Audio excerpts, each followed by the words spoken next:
మన తెలంగాణలో మొట్టమొదటి ఫ్యాక్టరీ అవుట్లెట్ మన ముకుంద జ్యువెలర్స్ లో లైట్ వెయిట్ ఆభరణాలు కలెక్షన్స్ ఎన్నెన్నో అన్ని జ్యువెలరీస్ పై VA కేవలం 2 to 12% మాత్రమే. విచ్చేయండి ముకుంద జ్యువెలర్స్.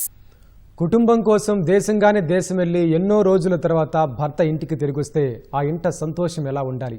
ఆ ఇంటి ఇల్లాలు ఆనందంతో మురిసిపోవాలి. కట్టుకున్న భర్త పరాయి దేశంలో వేలకు తిన్నాడో లేదో అని కావలసినవన్నీ వండిపెట్టి ప్రేమగా చూసుకోవాలి. కానీ ఆ మహిళ మాత్రం భర్త ఇంటికొచ్చింది మొదలు గొడవ పడుతూనే ఉంది. పనికెళ్లాలంటూ పోరు పెడుతూనే ఉంది. ఇదే విషయంపై మాటామాటా పెరిగి ఏకంగా భర్తను టార్చ్ లైట్తో కొట్టి చంపేసింది. ఇన్నాళ్ళు పరాయి దేశంలో ప్రశాంతంగా బతికిన అతను సొంత గడ్డపై భార్య చేతిలో తనువు చాలించాడు.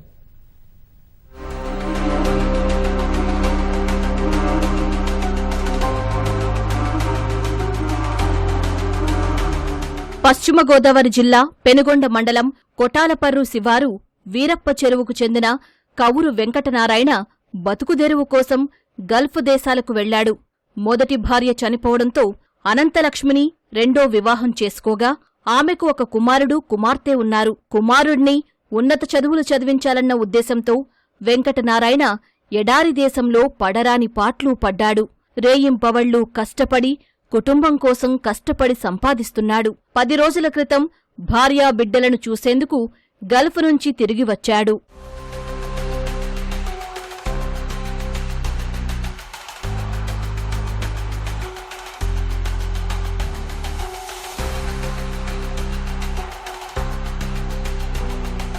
వెంకటనారాయణ గల్ఫ్ నుంచి వచ్చిన మొదటి 2-3 రోజులు బాగానే ఉన్నా అనంతలక్ష్మి ఆ తర్వాత నుంచి గొడవ పెట్టుకోవడం మొదలుపెట్టింది. పని పాటా లేకుండా ఇంట్లో కూర్చుని తింటే ఎలా అంటూ ప్రతిరోజూ తిట్ల దండకం అందుకుంది. పనికి వెళ్లాలంటూ పోరు పెట్టింది. కొద్ది రోజులు విశ్రాంతి తీసుకుని వెళ్తానని చెప్పినా ఆమె గొడవ ఆపలేదు. దీంతో ఇద్దరి మధ్య మాటామాటా పెరిగింది.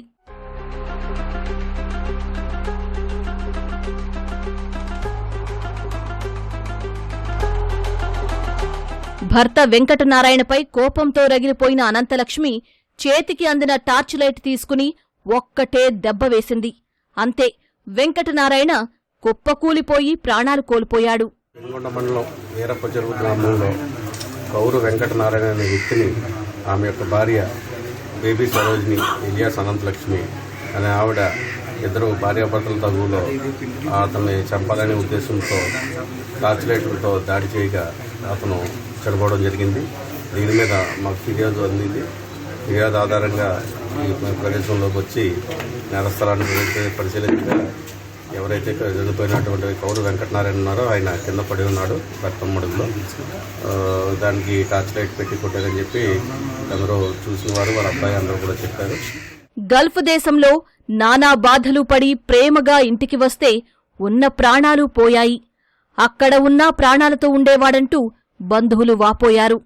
చిన్న చిన్న విషయాలకే భార్యాభర్తలు గొడవపడి ప్రాణాలు తీసుకుంటున్నారని ఆవేదన వ్యక్తం చేశారు.